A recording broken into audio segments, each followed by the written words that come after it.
Thanks for tuning in. You're listening to the Shred Coach podcast with Tom Adams.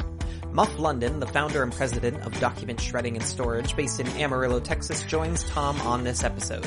Muff shares the early stories of starting the shredding business in a most unusual way, leveraging other people's empty trucks and warehouse space before graduating to an F-250 and a trailer.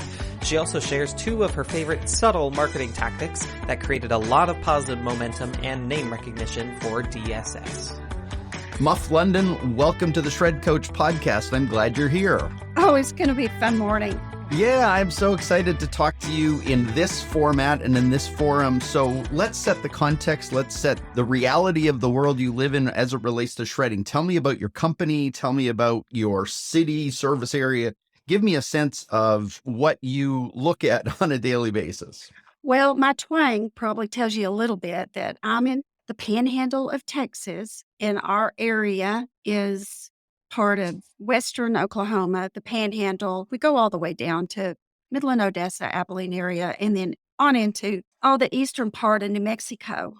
So Wow. we have two plant-based operations, one in Amarillo where we started, and then we added Lubbock as a plant-based. So we do both plant-based and on-site too. We have mobile trucks, but I will tell you that the majority of our business is done by truck and trailer.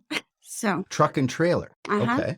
So that's kind of, So, it's an interesting concept. It's kind of part of our story, really. well, tell me more about that because that's intriguing already. Well, when we got in the business, we actually had someone come to us that asked for, they needed funding and thought that because we didn't have anything in the Amarillo area, that we should, consider a shred company. And so we kind of got into it thinking about it. And my financial partner who I went to, I worked for an entrepreneur, and I said, well, I think it's kind of a good idea. And he kind of passed on it. And I said, well, I'm going to do it anyway. I want to figure this out. And so then he comes back and he goes, well, no, I'm not going to let you do it without me. And so we came up with the idea of using a company that was already in existence that had trucks. And when the trucks went out to do their distribution, they came back empty. And so we kind of started with that concept and then decided to go ahead and do a truck and trailer. And so, yahoo! I mean, it was like Wow. we got this Mhm. really cool marketing company to give us a great design, and we had great looking, black and red trucks and trailers. Well, obviously, we just took the business just like a reasonable approach to getting into a business where you didn't have to have a whole lot of capital. And we didn't do our research like go to a consultant within the business. And so while I'm not sure that was the right approach, it's just got us where we are today. And a lot of people have ridiculed us and everything, but I think it's ironic that now the big boys have already figured out that, the shred trucks are really an expensive Mhm. way to do shredding. Yeah. And to do it on, plant-based is just a lot less expensive. I mean, plus you fill your own paper, you get a little bit more and, for your paper and everything. So we just took a reasonable approach, which, by the way, in this day and time, in an unreasonable world seems kind of crazy, but Mm. we didn't like get a consultant or anything. And ironically, a consultant would have just said, well, this is how many trucks you need to buy. This is what we recommend for the best, truck and blah, blah, blah, Yeah. blah, blah. But we started the way everybody now is moving towards. Yes.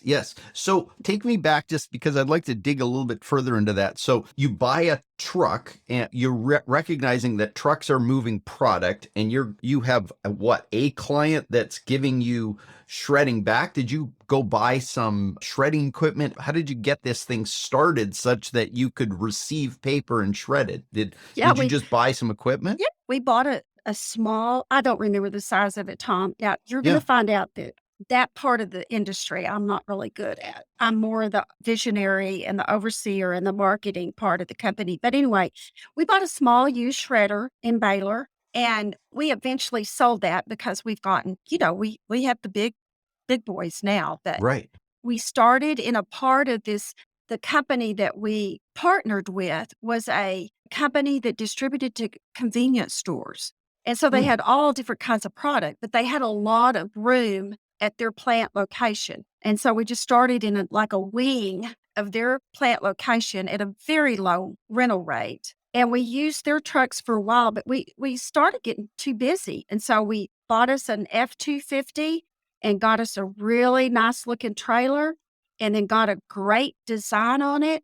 And what I got tickled about was everybody would, that moving billboard on that big trailer, people would go, "God, y'all are just all over town. You must," I'm like, "No, we're So we're just driving up and down the streets trying to get people to know what shredding is about." right, right. So here you are in Amarillo. You're using a distribution company or a convenience store company's trucks. They're taking their product to their stores and then they're going somewhere else to get your paper and bring it back to the plant, their plant where you're located, and you're shredding paper, but you get really busy really quickly. And so you start buying your own equipment. But that now the model is set. You've got a model Mhm. and you start growing. So when in that process did you add like the shred truck, or did you grow so that you had 10 trucks and 10 trailers, or did you move to transport and 52 footer behind? What's kind of the evolution of this story?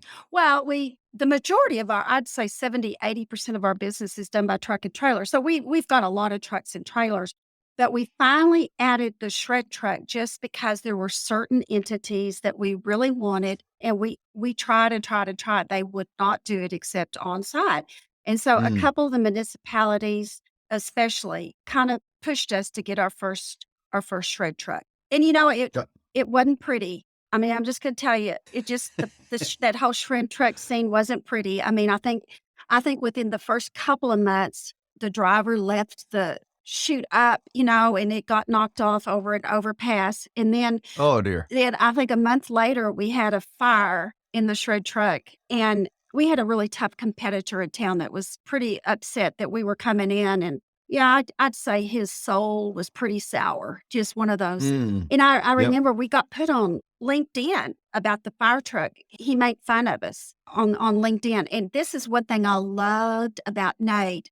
This is when I really respected my all my Mm, friends and everybody in Nate, boy, they came to rescue with us on LinkedIn and said, that's just not right to say anything because we've all had that problem. I mean, it's just you stay in the business long enough, you're going to have a fire in a shred yes. truck. It's just going to happen.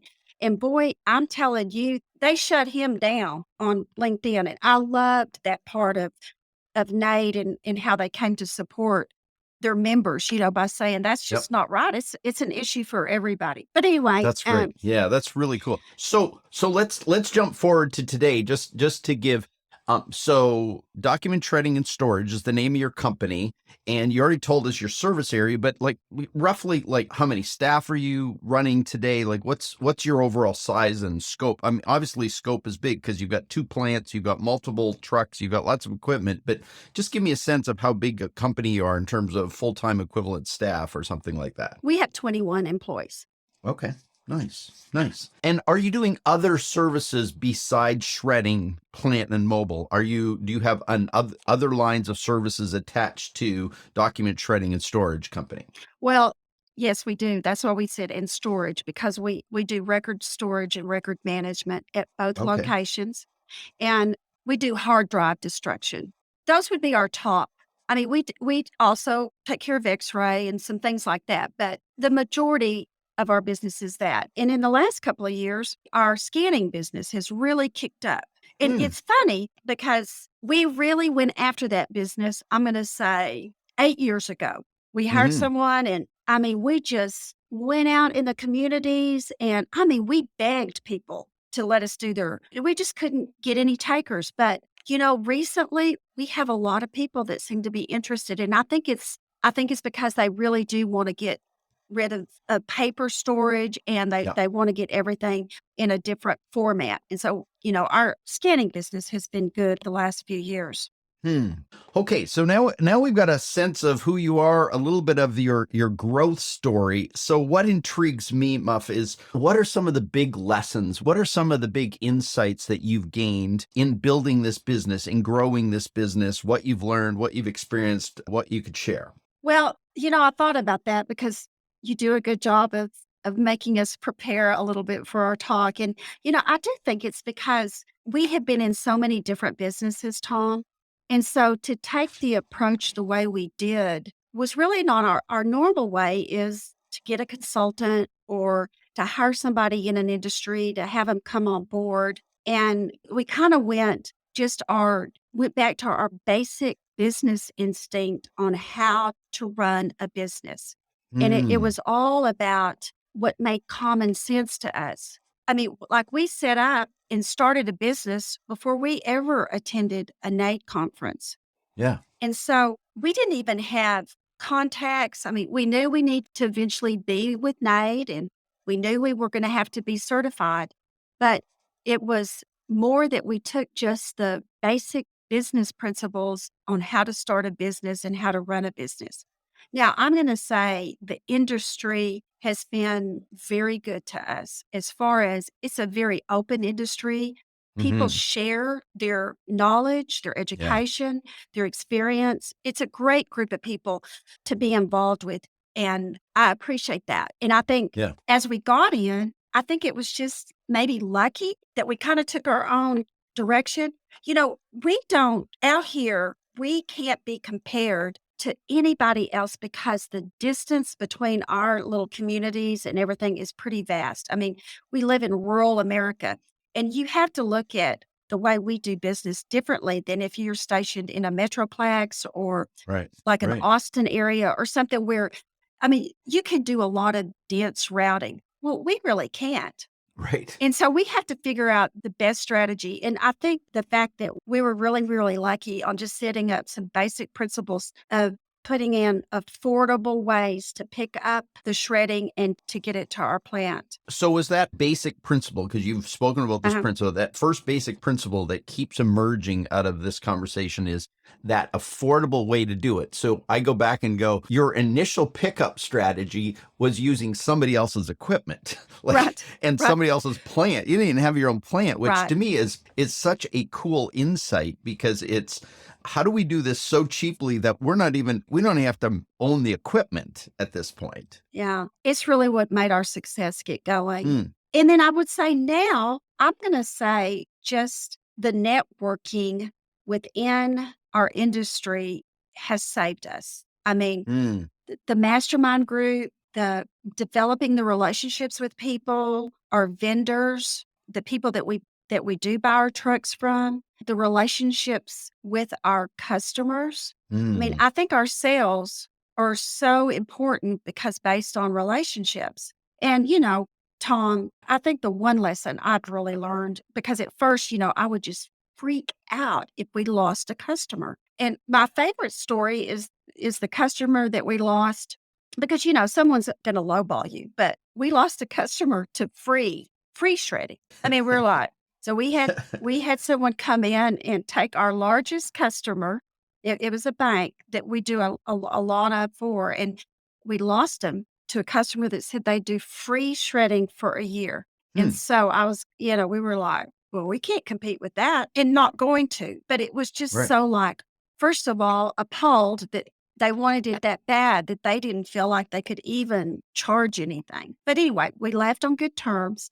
And I can remember saying, we hope you want us back at some time. Well, within 9 months, they're calling because, sometimes free is not exactly the best. But anyway, Yeah, that reminds me of that cartoon out there that says, there's $8 haircuts, and then on the other side of the street, we fix $8 haircuts. It's kind of like we fix free shredding. Yeah, that's beautiful. So they yeah. they eventually come back, right? Yeah. Because Yeah. Well, it, or have you seen that TikTok salesman that talks about, you can get 2 out of 3 things and it's either fast, good, or cheap.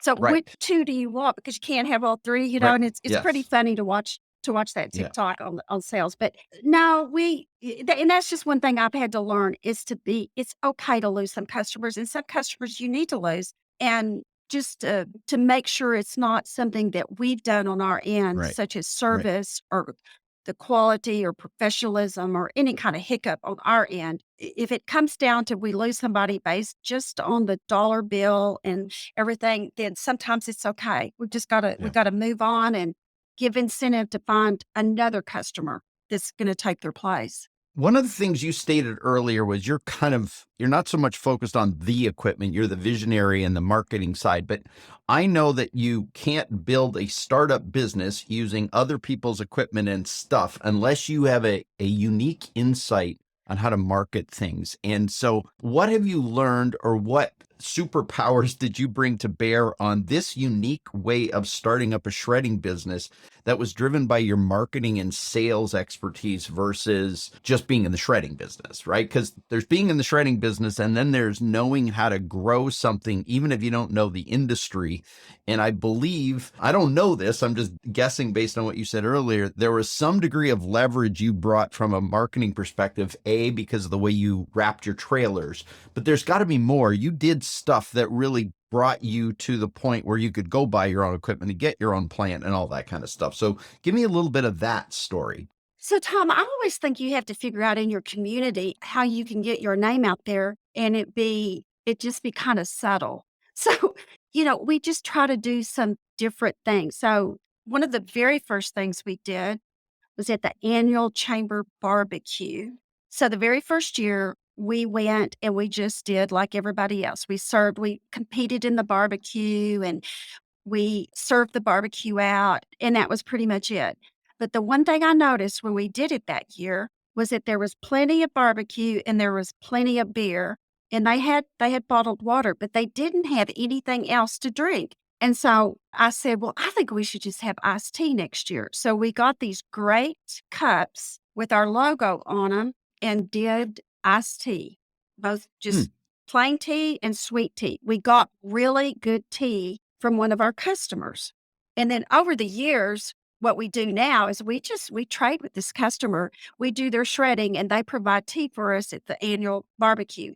And we do anywhere, depending on how hot it is, we do anywhere from 1,000 cups to 2,000 cups of tea. And when you look at the crowd, everybody's carrying around a DSS cup. And the truth That's is, while beautiful. we love our beer, after a while, sometimes you need something else. Right. And so it's always they come up, "Oh, we just so appreciate that y'all serve tea every year at the barbecue." So it's just finding those little things. We have the big golf tournament every year, and I didn't want to really be a sponsor because, those sponsorships are like, they're Mhm. thousands of dollars. So I asked the chamber if we could just provide a tent where they drove their golf cart through and they had water, those misting things where they got misted and cooled off. And so we just got to put up this tent where all the golfers could drive through and get misted and cooled off. And we just had our sign there, cooled off by DSS. It's trying to find that Mm. just little fun, unusual things that you don't have to spend $3,000 to be one of the big sponsors. Right. What I'm hearing from you is there's a subtlety to the way that you strategize this stuff. So you go, where are people that are most likely to buy our service, and how can we get our name in front of them Mhm. in a way that feels good, is positive, is not in your face, but it actually creates a residual value for us. So from those two examples, have you seen a direct correlation between getting your name out there in this subtle way that's supportive and business coming in the door? Oh, it's been tremendous as far as our community. We in Amarillo, I get accused all the time of like, do your trucks just drive around up and down or we do some of the typical stuff. We partner with Crime Stoppers for shred days and but we keep our name out there in subtle ways that we're involved in the community and that we care for our community. And one of our better things that we did, it wasn't a huge publicity, but it was a great team building for our employees, is that we redid an entire apartment for a family through the Downtown Women's Center. And it's a local organization that takes care of women who have addiction problems. And Mm. they set up, we had these apartments and they had to be totally redone. And we did it as totally volunteering from the employees. And it was such a good team building and a lot of pride on our end that we were able to do that Which for gives you this then apartment. publicity, right? Which then adds a Right, layer of publicity, undoubtedly. right, right. Yeah. Yeah, So that's so good. it kind of was a double effort. Double. Hmm. We got the publicity, but also it was just great for us to work outside the shredding industry on a different level and see everybody's talents that they brought to the Yeah. table. Yeah. So what else have you learned? What other wisdom have you gained from building this company from sort of an outside in perspective? Like you were an outsider, you did something that nobody likely would do if they knew the shredding industry or if they had hired a consultant, but you build it and now you've become engaged in the industry. You've talked about the networking and the importance of that. You talked about marketing. Is there anything else you've learned that has helped you to create a solid, stable operating company that's very successful? Gosh, I guess the other would be the mentorship and the of people in the industry to be able to go to different people when it sounds weird, but when you get scared. Yeah. It's kinda like, gosh, just maybe being able to talk through it with other people that are in our industry on even though we all have such different operations, because geographically, things are so different, but just to be able to talk to them. I know we've been a third-party contract for some of the big companies because they're not out here, and during the pandemic, a lot of things changed with that, and that was a really scary point for me, but I was able to talk through it with another Mm. friend in the industry that had gone through something similar, and it's amazing, just to be able to have those contacts and I Yeah. know that's kinda going back to the networking, but I guess the other thing is too, is just it goes back to that, Tom, that gut feeling you have of what the right decision is or the right way to go, and Mm. could we always follow that initial gut feeling? And I don't know if I've gotten that from addressing so many different businesses in my life, because I've worked for a man that he's done a lot of different businesses, and Eddie Scott has been my mentor. He's been my boss, he's my partner. He's a highly intelligent man that I learned a lot from. But he exposed me to so many different industries, and I think I just learned a lot. But one of the things I learned was, man, that initial gut feeling, you need to be aware. You need to notice it. So, can you tell me a little bit more about that? How do you know your gut's working? Is that literally a physical manifestation to you? Do you like get a tightness or a looseness in your stomach? How do you know what a gut feeling is? How do you manage that instinct? Well, I do best when we're working with people or something and I'm there and I can see someone and in the initial conversation, the body language, the way they dress, the way they talk, the words they use. It all affects us. Hmm. And you usually get an instinct and a gut feeling with everybody or every situation. And I think that's one reason during the pandemic's really hard is that even though we've had Zoom, it's very hard to read an entire situation when you're not in a room with someone, Yeah. when you Yeah. don't notice how they handle their assistant, when you don't notice how they answer the phone, all the different things that you pick up on the person's real behavior contributes to instincts with people and how to be able to know if someone is being honest and being authentic with you or whether they're just going down a written script. Yeah. So if you were teaching somebody, because how you answered that was more what you see in people, but how does your gut tell you stuff? Like, how do you know when you've seen all this stuff? Do you get like, does your heart start beating fast if your gut's saying no? Or are you processing intellectually, you're No, it's feeling it in your stomach? Like, how do you do this? Because people talk about gut instinct, but they don't often define it, like they don't actually say what it is they're doing. And I'm really interested because you're the first person I've ever talked to in this kind of setting that's talking about it. And I'm really intrigued by what's happening in you, not what's happening out there, what's happening in you. it's in my mind. It's like some of the Mm, first things that pop up in my brain. And it's like lots of mm, times, Tom, it will remind me of maybe a previous incident in my life. Or, yeah. it pops up in my brain like, "Oh, notice that," Mm, notice that. What's that about? it's like, don't forget that. Yeah. Don't forget the word or how you phrase that, or it's in my mind, it's in my brain, and it's usually in reference to something else that I've already been through. Like, Right. been bit by this before, be Yeah. careful. Now, Right. so I'm going to say when I say gut instinct, it's like, I need to find out more about that, take note or something like that. So that's how it pops into my life.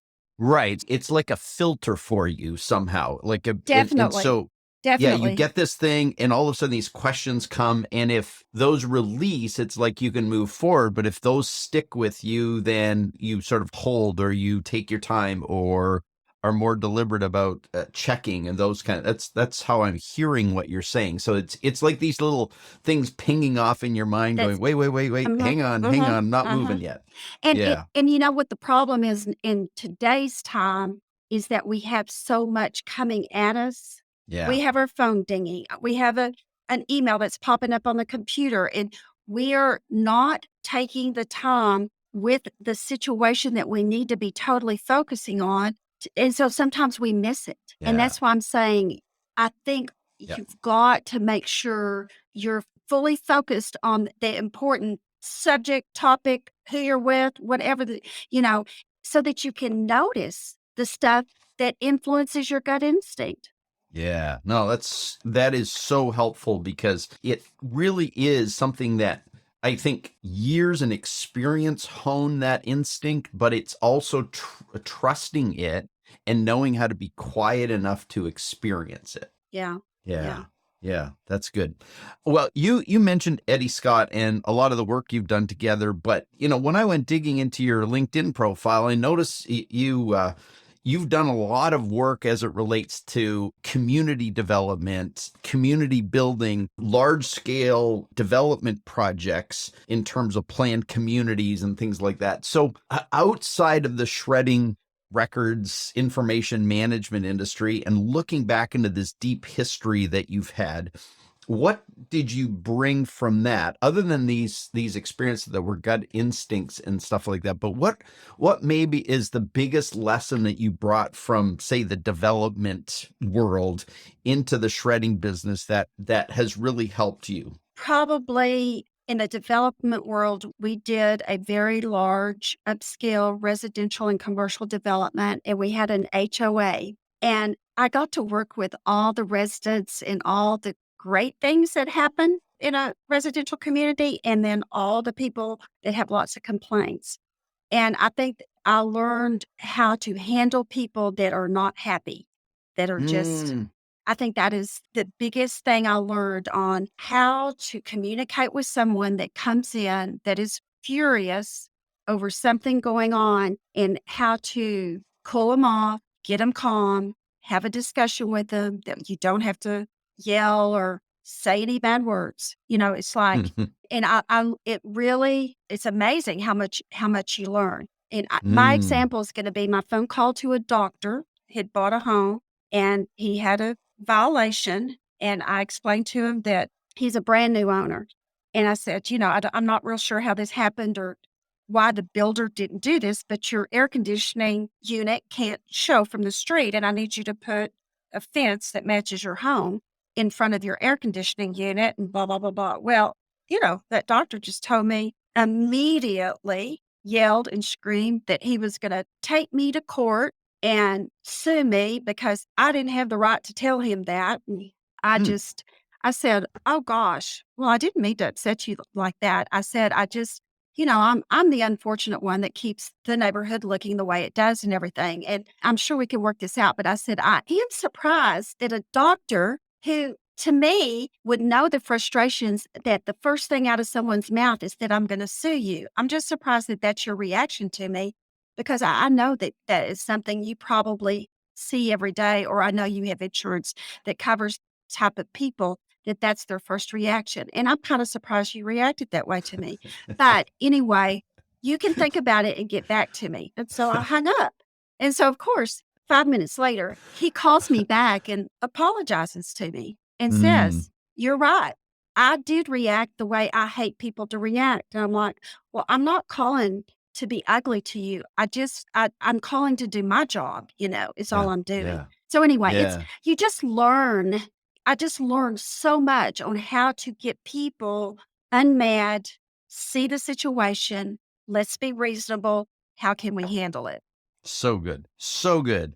Well, that's such an amazing lesson, and one that all of us have to learn more effectively is how to maintain our own sanity when someone else is losing theirs. And so I really appreciate you sharing that. Muff, this has been delightful. I'm so glad that you've chosen to both spend the time, but also share so many nuggets of wisdom. I love your story. I love how you have built and marketed and made DSS successful. But more than that, I just love your presence and I love what you've contributed to the industry. So thank you for being here. Thank you for being a part of this today. Well, thanks for having me, and thanks for everything you do, Tom, for our industry. We appreciate you. Thanks again for listening to the Shred Coach podcast with Tom Adams. Make sure to visit theshredcoach.com for regular functional training modules directly from Tom, and subscribe to our email list so you can have first access to brand new stories, insights, and strategies from trusted shredding and business professionals.